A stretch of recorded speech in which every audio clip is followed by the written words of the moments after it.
Na ndugu mtazamaji wa Ishi Media, leo tumetembelea katika ofisi za jimbo za ACT Wazalendo, jimbo jipya kabisa kutokea maeneo ya Chamazi, jimbo la Chamazi, na tumekuja kupata mawili matatu ili kuwakilisha wananchi kupitia mheshimiwa mgombea ubunge katika tiketi ya chama cha ACT Wazalendo.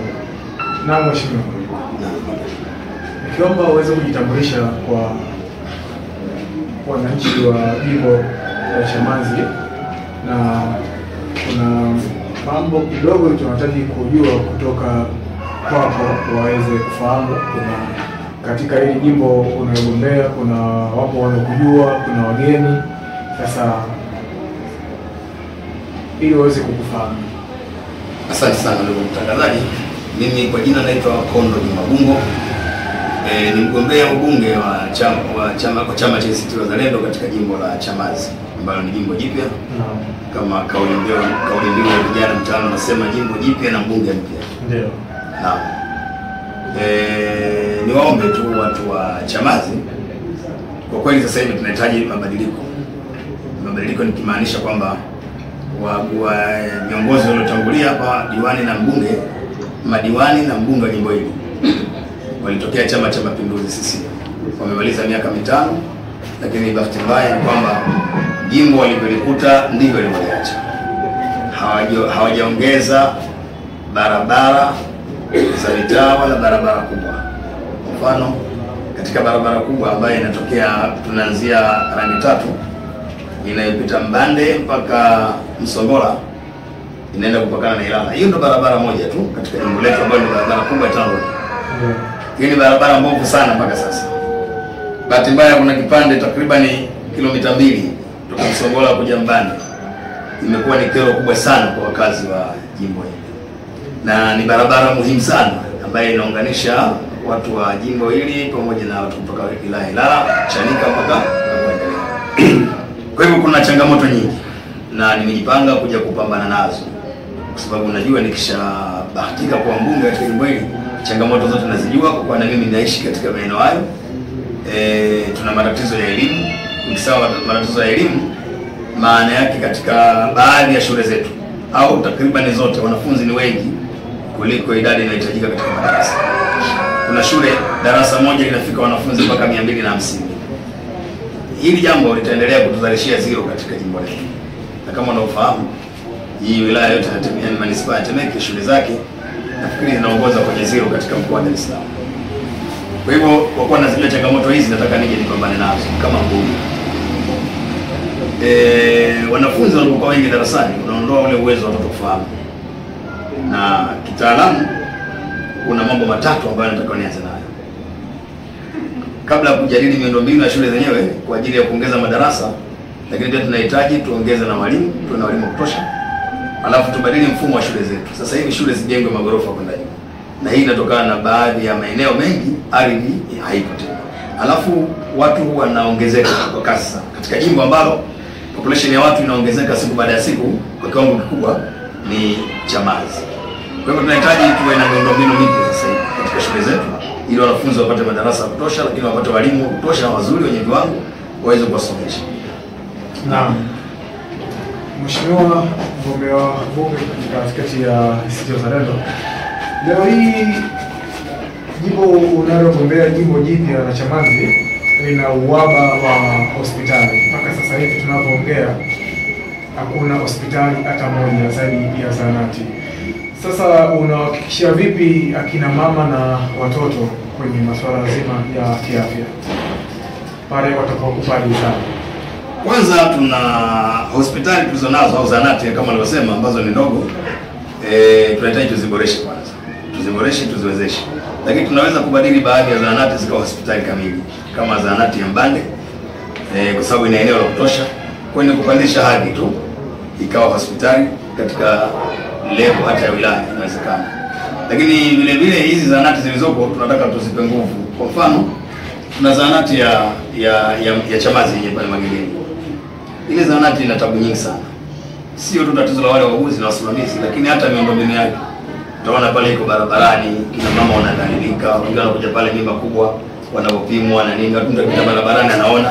Kwa hiyo tunahitaji tuijengee kwanza uzio, lakini vile vile tutakaa sasa hivi na wauguzi na wale wa madaktari, na kwa maana ya madaktari, wauguzi na wataalamu mbalimbali, ni wadau wa sekta hiyo, kwa ajili ya kushauriana nao nini hasa tukifanya, kwa sababu wao watakuwa wana picha halisi. Tuboreshe hizo zahanati na baadhi tupandishe daraja ziwe hospitali, lakini vile vile au tuongeze zingine, kwa sababu kuna maeneo hakuna kabisa zahanati na wanapata tabu usafiri kutoka eneo kwenda eneo lingine.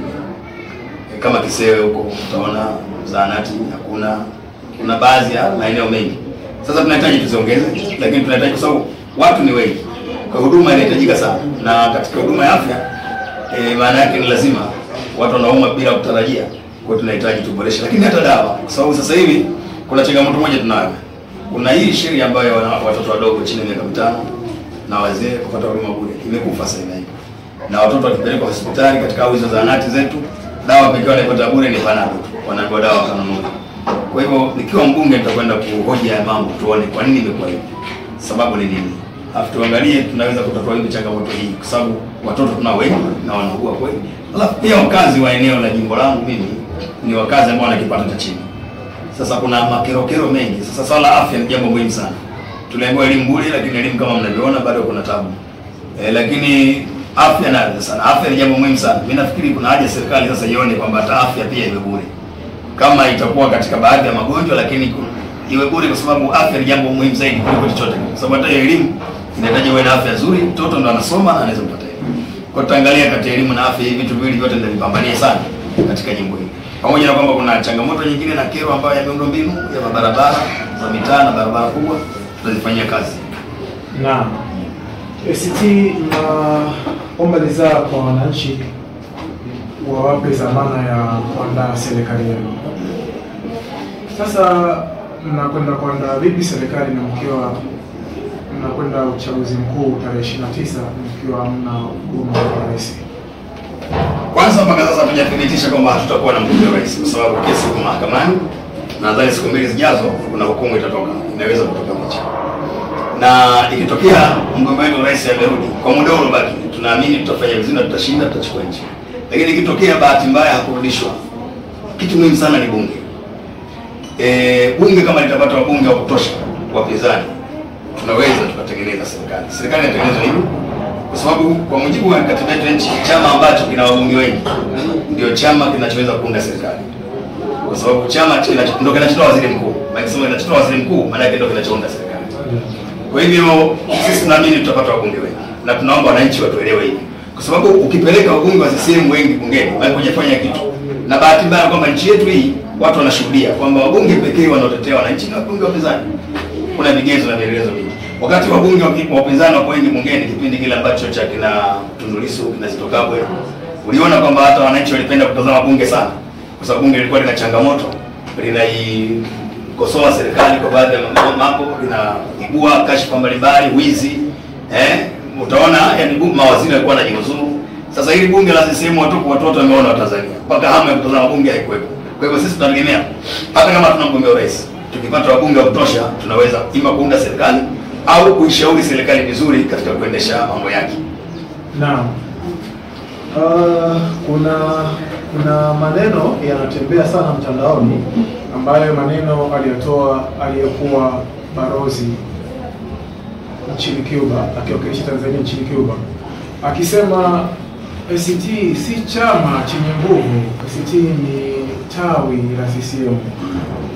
Hii hoja unakubaliana nayo au unaipinga vipi leo hii kwa wananchi kwamba ni si tawi la CCM au ni tawi la CCM? Unajua, nyenzo namba moja ya kuchuja maneno na asikia ni akili ya mtu. Sasa mtu yote mwenye akili atakuwa apime vitu viwili. Kama ACT ingekuwa ni tawi la CCM, kwa nini wamemzuia Waga Mpina? Kwa nini wamefanyia kila jitihada? Nguvu kubwa imetumika, mwanasheria mkuu anaweka pingamizi, tume inafanya hivi. Kwa nini? Unahitaji hapo kwenda shule kuambiwa ni kuona kama ACT ni chama cha upinzani. Kwa nini wasingemruhusu sasa? Na hiyo ni CCM. Hiki ni maneno ya kisiasa. Unajua tunataka umoja wa Tanzania, na hii napenda nizungumze watu waelewe. Shida kubwa ni kwamba hili vyama hasa kama mfano chama cha wenzetu Chadema mara nyingi wanapenda fikira zao basi wapinzani wote wafuate hizo. Tatizo kubwa linakuja pale ambapo wao wamegomea uchaguzi. Wanasema no reform no election. Sisi tukasema hapana. Kwa sababu nikwambia kitu kimoja. Mtume Muhammad sallallahu alaihi wasallam alitufundisha kitu sisi ambacho wanadamu wanataka kujua. Mtume alisema ukiniona jambo ovu liondoe kwa mkono wako. Ukishindwa likemee kwa maneno yako. Ukishindwa kabisa basi lichukie moyoni. Sasa kususia uchaguzi maana yake ni kuchukia moyoni. Na ile kuchukia moyoni Mtume alimalizia akasema huo ni udhaifu wa imani. Yaani mtu akishikwa na imani dhaifu basi aishie kuchukia kwa sababu hawezi kuondoa kwa mkono, hawezi kuondoa kwa maneno yake. Sisi ACT tunasema bado tunazo nguvu za kuondoa uovu huo kwa mkono wetu. Ndio maana tunasema tunashiriki uchaguzi. Haimaanishi kwamba hatupambani katiba. Haimaanishi kwamba lakini hatuamini kwa sababu hiyo nchi ambayo wao wanakwenda nayo haina mfano wote duniani ambayo ilishawahi kufanikiwa. Yaani hakuna dunia nzima hii kwamba kuna chama cha upinzani kilisusia kuingia kwenye uchaguzi alafu kikafanikiwa. Yaani hatujapata hiyo ushahidi huo. Kwa sisi sio kuuzi kwamba ndio sababu wamesema Chadema na sisi tufuate. Sasa na ndio maana wao wenyewe hili jambo ndio linawagharimu. Kama utaona hapa mwisho walichotamani kuingia kwenye uchaguzi. Yaani walitamani jambo dogo mpaka wakasema basi kwenye ile reform hata maneno. Yaani maana kwa tukapala sasa waliona wanakwenda kukwama. Na ndio maana kutopiga kura kwa wananchi. Ile kwa agenda ya Chadema, ilikuwa agenda ya CCM. Watu wakujadiliwa kwamba wao ni CCM mbili kwa ni Chadema kwa sababu CCM walipogundua kwamba wana 30% tu ya wapiga kura wote nchini. Walichofanya ni kudiscourage mioyo ya watu ili watu wasiende kwenye uchaguzi, ndio wakapora wakafanya hivi. Sasa wakatengeneza propaganda kupita katika vijiji vya kahawa na sehemu mbalimbali, watu wao wa mtandao kuambia watu kwamba mimi bwana siwezi kugombea, siwezi kuingia kwenye uchaguzi, siwezi kupiga kura kwa sababu napiga kura lakini mnanichagua hashindi, ananyang'anya. Upuuzi tu. Ili neno kaeneza sana na watu wa kawaida kwa sababu neno ambalo linaingia kwenye akili za kawaida wakalipokea. Wakaona kama wamefanikiwa. Lakini wakaona bado ACT tunakuja tunahamasisha watu wapige kura. Sasa wenzetu wakaibuka na no reform no election. Wewe utafanya kile ambacho adui yetu ndio anakitaka. Kwa hivyo tusipopiga kura, hatuwazuii chochote CCM kuendelea kubaki madarakani. Sasa si bora tuendelee kupambana lakini huko tukipiga kura tunanyang'anya watu tunafanya hivi, lakini ukatona mioyo ya watu inaendelea kuona wapi tunaelekea. Hakuna hiyo kitu kwamba eti tukae pembeni alafu ndio CCM wataacha madaraka. So wao wanajua watawali kihalali. Kwa hiyo mkikataa mmewarahisishia kazi. Sisi tukasema hapana. Madai yote katiba tutafanya. Tutaenda kila hatua lakini kupiga kura, kushiriki uchaguzi hatuache kwa sababu hatujaona kama ni njia sahihi. Sasa wasitulazimishe kwa sababu akili za wao zimeona hivyo na sisi tuone hivyo. Sasa kwa sababu sisi hatukuona walipoona wao, sisi mbi. Lakini tukicheka kuchambua kwa kina hapa, sisi mbili ni Chadema. Kwa sababu wao kwanza wamebeba agenda ambayo hawa maadui zetu ndio walikuwa wanaitaka. Kwa hiyo wao walirahisishia CCM sasa kushinda. Laiti kama wangeingia CCM wangeiba, lakini wangeona bado wananchi na sisi kazi yetu ilikuwa ni kuambia wananchi waikatae CCM. Hoja kushinda na kushinda ni kwa inayofuata. Wanapoikataa sana CCM ndio itafika pale itazidi kufa kifo cha kawaida. Haimaanishi kwa sababu ule uchaguzi wenyewe unapopoa watu wanaona kama CCM haishindi. Twendeni kwanza. Lakini kwa watu wengine tulichukua. Hayo ndio mawazo yetu sisi. Sasa swala la CCMB haya ni maneno yao na mawazo watu wazuri kufikiri chochote kwa sababu mwanadamu ana uhuru wa kufikiri na kusema anachokiona kinafaa kwake. Na leo hii mtandaoni vile vile kuna sitofahamu nyingi, kuna baadhi naweza kusema diaspora ambapo wanahamasisha wananchi tarehe 29 kwamba kuwe na maandamano. Sasa wewe kama nafasi yako ya kugombea kiti cha bunge jimbo la Chamazi unaambia vipi wananchi katika hili swala la maandamano? Kwanza maandamano lazima yawe na address. Mnadai nini? Na kwa nini yawe tarehe 29? Mambo haya. Mnadai nini na kwa nini yawe tarehe 29? Mimi siyapingi maandamano yakiwa ina hoja ya msingi. Tunadai hiki na kwa nini tunadai hiki? Alafu maandamano ni utaratibu ambapo hao Chadema walishaandaa maandamano ndani ya miaka hii miwili au mitatu zaidi ya 4 au 5. Nakumbuka. Alimuuliwa kibao, alitangaza maandamano akatoka Moi peke yake, wengine hakutoka. Sasa unaniaminishaje kwamba tunaweza kufanya maandamano yakafikia malengo? Kwa hiyo kwanza lazima unitosheleze kiakili. Lengo ni nini? Mimi sijaliona bado lengo la maandamano. Au maandamano naenda wapi? Naandamanaje? Kwa hiyo wote kwa mmoja wataandamana. Sasa sina hakika kama ni Chadema au umeshikana makundi mengine, lakini mimi siwezi kuingia kwenye maandamano sasa kuunga mkono. Siungi mkono kwa sababu sione kama natija yote. Siungi mkono hapo sione kwamba hata kishafanyika hicho tunachokidai tunakipatai. siungi mkono kwa sababu mimi sio mpuuzi, tunaso mimi na chama changu, kwa sababu sote sisi tutakubaliana na hilo jambo. Tunataka wananchi wajitokeze wakapige kura, kwa sababu kupiga kura kuna faida nyingi, sio tu ile ya kushinda peke yake, lakini pia kumwonyesha adui kwamba au mpinzani wako kwamba sikutaki, pia yeye inatosheleza kwa mtaji kusonga mbele katika madai haki. Kwa hiyo katika kudai haki kuna njia nyingi, lakini siamini katika njia zao au njia kwenye maandamano ya sheria. Kwa hiyo nataka kufanya ni kutengeneza uhalali tu, inaonekana kuna vurugu, hata sehemu ikishindwa watafuta namna ya kufanya ionekane zile vurugu ndio zinasababisha kwa hiyo sehemu imeshinda, lakini mimi sioni. Sasa nina wasiwasi, inawezekana genge hili ni genge la CCM linatengenezwa kuonyesha kwamba sio kutakuwa na vurugu, ili kutengeneza uhalali wa kupora watu, kufanya vurugu fulani, kwa sababu hapo wanamhalalishia polisi. Siku ya tarehe 29 watu tarehe 28 wanakusanya mawakala. Sasa anaweza kaja kutoa mtu na mawakala wako pale, mimi na mawakala 600. Kwa hiyo niko na mawakala 600, inaweza kumhalalishia askari akaja kusema watu wamejiandaa kesho kufanya maandamano, kumbe mimi nafanya kampeni, nafanya siasa. Kwa hivyo inawezekana hawa CCM wenyewe wametengeneza hii agenda. Mimi na wasiwasi nayo sana. Na wasiwasi nayo kwa sababu maandamano yote yanayofanyika ya Chadema hajawahi kufanikiwa, na kwa sababu hajawahi kufanikiwa maandamano sio mchezo. Mimi ni mtaalamu wa maandamano, najua maandamano, lakini siungi mkono haya maandamano sasa ya kupuuzi na yana maana yote. Watu waende kwenye uchaguzi wakapige kura, tuwakatae CCM. Tukishindwa kutafuta kumpata rais, tutapata wabunge wengi, tutapata madiwani wengi, tutakaa kama tutapata wabunge, tutakuja kujadili swala la katiba. Tutakuja kulizungumzia kwa sababu katiba pia ukizungumza bungeni haiwezi kuwa sawa na hii katiba ukizungumza kwenye kanisa au kwenye msikiti. Hapo na ACT tunataka katiba mpya. Ni dai letu kubwa sana la msingi. Dai la msingi katika madai yetu ya msingi ni kutaka katiba mpya. Na mnataka katiba mpya iandaliwe upya au mnataka ile rasimu ya Warioba? Kitaalamu kwamba ile rasimu ya Warioba imeshapita wakati. Kwa sababu unajua fikra za mwanadamu kila siku huwa zinabadilika kutokana na mazingira na wakati. Sasa hivi tukijadili ile rasimu ya Warioba, maana tunajadili fikra za miaka 10 nyuma ambazo kwa sasa haziwezi kuwa na nafasi, na zenyewe tukuta zina mapungufu kwa sababu ya wakati. Katiba inakwenda kulingana na wakati tulionao. Sasa hivi kwa mfano wabunge wa CCM wakati wanajadili katiba ile walikuwa wote kwa upande wa CCM, mataka wa CCM, yaani kumpa nguvu rais baki na madaraka yake. Lakini alikuja rais hapa katikati hapa ambaye wao wenyewe CCM walijuta. Sasa hivi wale kwenda tena wanasema kweli rais apunguzie madaraka kwa sababu chama walichokiwa na kwa rais Magufuli. Wale CCM wenyewe waliona mchaka wapeleka wakahisi kabisa kumbe maneno ya wapinzani ya kumpunguzia rais madaraka baada ya mantiki. Kwa hiyo ukiwaleta tena wale ile hoja ya kumpunguzia madaraka rais wataunga mkono. Na hii katiba iliyokuwa katiba ya mwaka 1977. Kuna mapungufu yote unayoona? Ni mengi lakini kwa sababu siwezi kuchambua moja moja, lakini tuzungumze kwa ujumla wake. Hasa katika nafasi na madaraka ya rais ndio anaopigwa kelele. Na ndio anatusababishia haya matatizo tunayoona leo. Swala la kuteua viongozi wa idara muhimu.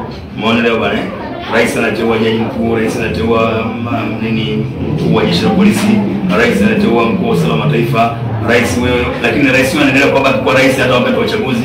Mpaka leo rais hapa tulipo katika uchaguzi baada ya siku chache anaweza kumbadilisha jaji mkuu hapa, anaweza kumbadilisha mkurugenzi wa usalama wa taifa, anaweza kumbadilisha mkuu wa majeshi. Kwa hivyo ni tatizo. Yaani ukiona haya majukumu madaraka rais lazima yapunguzwe kwa sababu ndio sehemu kubwa.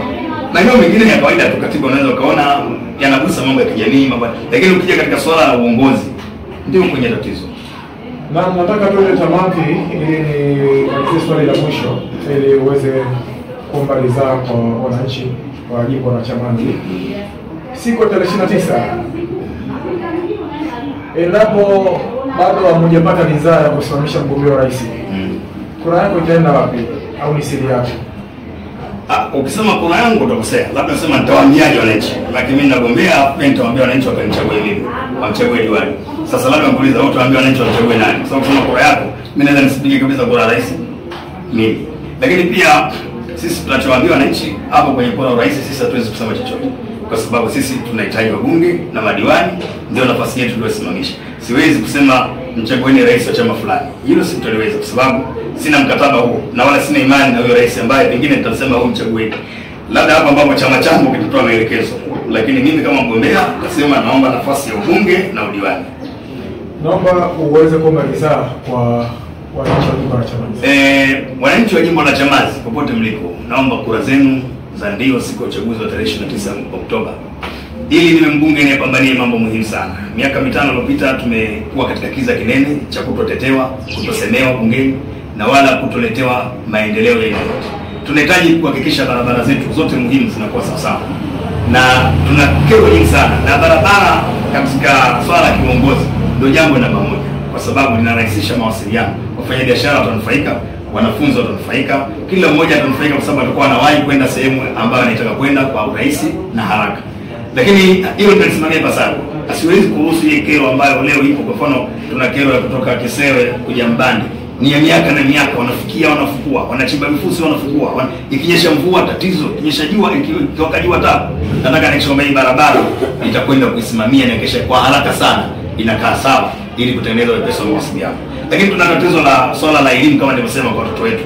Tunahitaji kutengeneza tuoneshe, kwa sababu zero haileti engineer, zero haileti mwalimu, zero haileti mwandishi, zero haileti rubani wa ndege. Badala yake zero huleta watu wauni, huleta watu ambao wanaweza kuleta tabu katika jamii. Unaweza kuleta wezi, wabakaji, kwa sababu zero maana yake ni mtu anakuwa katika hali, hata kama alikuwa si mwenye sifa hizo, bado atabaki kwa mtu duni. Hawezi kufanya jambo lolote la msingi katika maisha yake zaidi ya kutafuta riziki yake ya kula, pengine akatosheka na maisha ya chini. Tunahitaji tuongeze kiwango cha elimu cha watoto wetu. Bahati mbaya wenzetu waliopita haya hawajagusa kabisa, kwa sababu huenda yako nje ya uwezo wao, au kwa sababu wametumia gharama kubwa kwenye kura zao za maoni. Sasa wanafikiri namna gani watapiga hela kurudisha gharama zao. Sisi wapinzani ndio tunaweza kuwatetea wananchi, kwa sababu wabunge wote wa CCM sasa hivi hawatetei wananchi, na ukitetea wananchi ni dosari katika serikali yao. Wao wanatakiwa kwenda kutetea viongozi wao, kutetea serikali. Haya ndio shahidi, sisemi kwa sababu mpinzani. Lwaga Mpina peke yake ndio mbunge alipofika rais alimwambia ukweli kwamba mimi katika jimbo langu bado nakudai, hatimaye amemkuta alomkuta. Waliobaki wote kazi yao kusifia. Tunahitaji bungeni tupate wabunge wanakwenda kujua changamoto za wananchi wakazisemee, lakini kuishauri serikali, kuikosoa na kuleta changamoto za maendeleo ili tuweze kusonga mbele kama taifa. Tunaomba sana tuchague wapinzani. Jimbo la Chamazi naombeni kura yenu ndio. Mimi Kondo Juma Bungo, lakini naomba mnipitishe na madiwani wangu wote, kwa sababu tukaichukue halmashauri tuweze kuiongoza na tufanye yale ambayo muhimu tunahitaji kuyatimiza. Asanteni sana, naomba kura zenu watu wa Chamazi.